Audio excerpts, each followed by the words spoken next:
O dia 25 de abril foi escolhido para marcar o combate à alienação parental em todo o mundo. A alienação parental é uma interferência na formação psicológica da criança ou do adolescente por um dos pais, pelos avós ou pelos que tenham a guarda do menor, provocando prejuízos ao vínculo afetivo.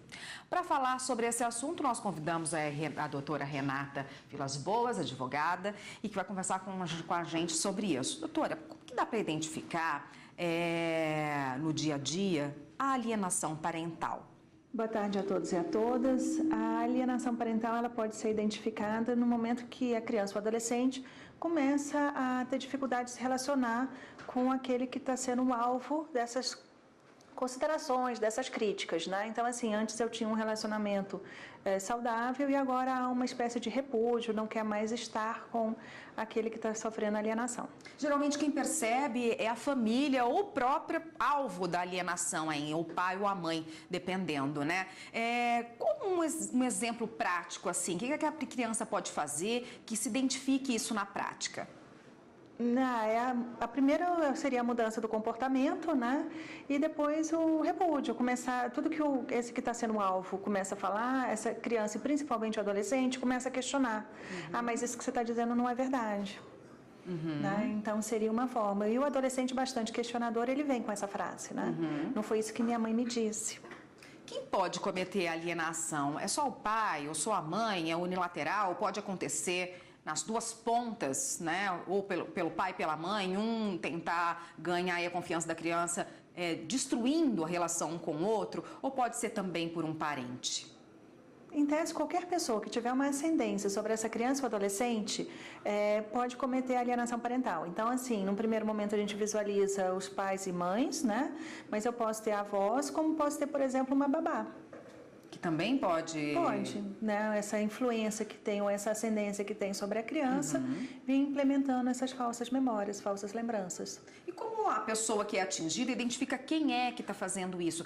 Já que a criança, por vezes, não quer nem conversar com a parte que foi alienada aí, né?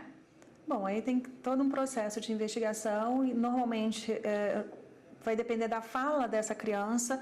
Às vezes eu não consigo uma fala direta e aí precisa de ter um profissional qualificado, aí vem um psicólogo para fazer essa ponte e identificar de onde é que é a origem dessas falsas memórias, falsas lembranças. Num primeiro momento, quem identifica isso faz o quê? Procura um advogado ou denuncia em algum lugar esse tipo de fato? O primeiro momento seria o conselho tutelar, que é o que está mais próximo das famílias, né? Para poder começar já a tentar cortar isso. O segundo seria buscar um tratamento para essa criança e, em terceiro, um advogado ou a defensoria pública. Seria mais ou menos nessa estrutura. Quais consequências a alienação parental pode causar?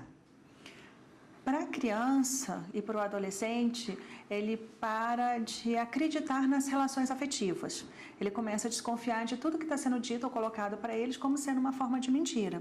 Desse jeito, é uma criança insegura que pode ter um comprometimento com o processo de ensino-aprendizado, inclusive, porque tem um lado lúdico para você aprender. Então, eu posso ter um comprometimento e aí vai ser... vai acabar abandonando a escola, se a gente chegar em casos extremados, porque está no meio de uma situação que não consegue confiar em ninguém. As pessoas que deveriam ser aquelas que cuidariam, né, dessa criança ou adolescente, passaram a ser o seu inimigo. E, ao mesmo tempo, você tem essa ambiguidade. Eu amo minha mãe, eu amo meu pai, mas eles mentem para mim. Eles me contam histórias que não são verdadeiras. Então, você tem essa ruptura. E aí, por isso que eu preciso muito desse psicólogo.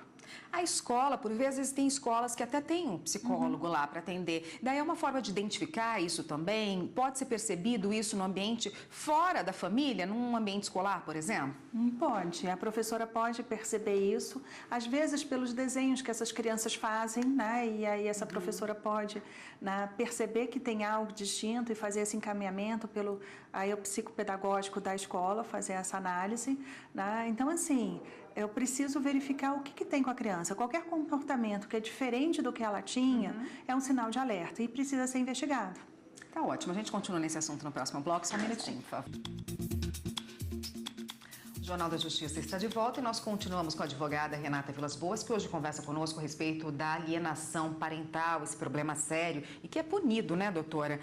A senhora falou no bloco passado de falsas memórias. O que são essas falsas memórias que entram aí nesse caso? Contar uma história para essa criança de uma forma que essa criança acaba acreditando que é verdade. Então, por exemplo, o pai liga e a mãe vira e fala, não, ele não ligou para você, não, ele não quis saber de você.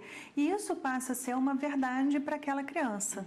Então, eu estou fazendo o quê? Implantando essas falsas memórias e, com o passar do tempo, aquilo passa a ser a realidade da criança. Quer dizer, o pai está tentando ligar, ou a mãe, né, dependendo do caso, não consegue contato e o outro genitor cria uma versão para aquilo. Nas denúncias aí de alienação parental, geralmente surge um percentual até alto, a alegação de abuso sexual para afastar o filho do pai ou da mãe.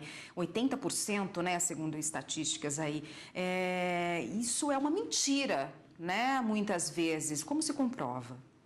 Bom, o que acaba acontecendo? Quando eu tenho um processo de alienação parental, né, o outro genitor entra com essa alegação, que eu afastei o meu filho porque o pai ou a mãe estava fazendo tal coisa. Só que o juiz, no primeiro momento, ele vai pensar em como proteger essa criança. Né? Porque no primeiro momento eu não tenho certeza do que aconteceu. E aí eu entro na questão da produção de prova. Vai ser feito aí uma perícia nessa criança, então eu tenho a presença às vezes do IML para ver se tem algum indício da existência ou não. Então se acaba expondo uma criança a situações constrangedoras que não precisaria se não fosse, né, essa denunciação aí que é feita.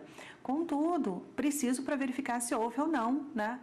Mas o que tem chegado à conclusão é que isso é uma forma de defesa que está sendo colocado por aqueles que são os alienadores para afastar. Porque, infelizmente, às vezes eu tenho, entre esse momento da denúncia até apurar que isso realmente não aconteceu, eu tenho, às vezes, 1 ano de processo acontecendo. Às vezes, 1 ano, 1 ano e meio. E aí é o tempo que esse que ficou com a criança ainda tem mais tempo de fazer essa alienação. Então, assim, o tempo do judiciário não é o tempo da criança. Então, nós somos morosos nesse sentido. E aí aumenta o número de falsas memórias, falsas lembranças que são relatadas. E o que é autoalienação? A autoalienação, ela surge quando um desses genitores não quer acompanhar o desenvolvimento da criança, não se importa, não procura, né, quer levar a vida dele, normal. E, passado certo tempo, ele percebe que essa criança, agora talvez já adolescente, já não busca mais aquele pai, já não busca mais aquela mãe. E aí começa a falar, não, mas olha, eu tô aqui, eu quero restabelecer esse vínculo, foi ele que me fez afastar, ou foi ela que não deixava eu participar. Então, começa a imputar ao outro aquela conduta que, no fundo, aquele genitor que era o do oba-oba, né, que não queria saber dos cuidados com a criança, é que gerou toda aquela circunstância. Doutora, a alienação durante muito tempo foi considerada percebida como um fato normal e cultural, né?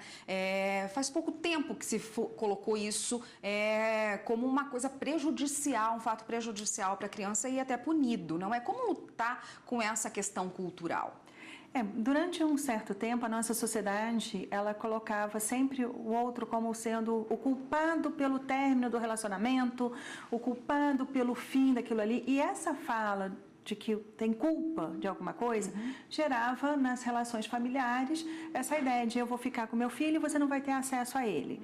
E aí começava essa disputa. Só que não se percebia o mal que se causava a essas crianças e adolescentes, que trazem marcas até hoje. Porque assim, aconteceu no passado, nem sabe o que aconteceu, e eu tenho agora esses adultos, né, vivenciando essas relações que não deram certo em razão do passado. E o que acontece? A nossa cultura, o falar mal dos outros é aceito. Juridicamente, não. Mas em termos de sociedade, então você menosprezar alguém, falar mal do outro, isso você pega aí o Facebook, o WhatsApp, né, qualquer uma dessas redes sociais, você vê as pessoas xingando as outras de uma forma assim, como se não tivesse consequência. E tem as consequências. Tudo isso que a gente está falando vai ser enquadrado em crimes, delitos, pode ser então ofensa aí à honra, calúnia, difamação, injúria, conforme o caso. Para a criança, eu tenho as falsas memórias, que aí eu tenho também a alienação parental. Então, enquanto a sociedade não perceber que o simples fato de você menosprezar o outro por qualquer coisa, isso constitui um delito passível de punição, a gente ainda vai ter isso. Tá ótimo, doutora. Obrigada pela participação. Eu conversei com Renata Vilas Boas, que conversou com a gente hoje a respeito de alienação parental. Obrigada. Até uma próxima. Agradeço. Até a próxima.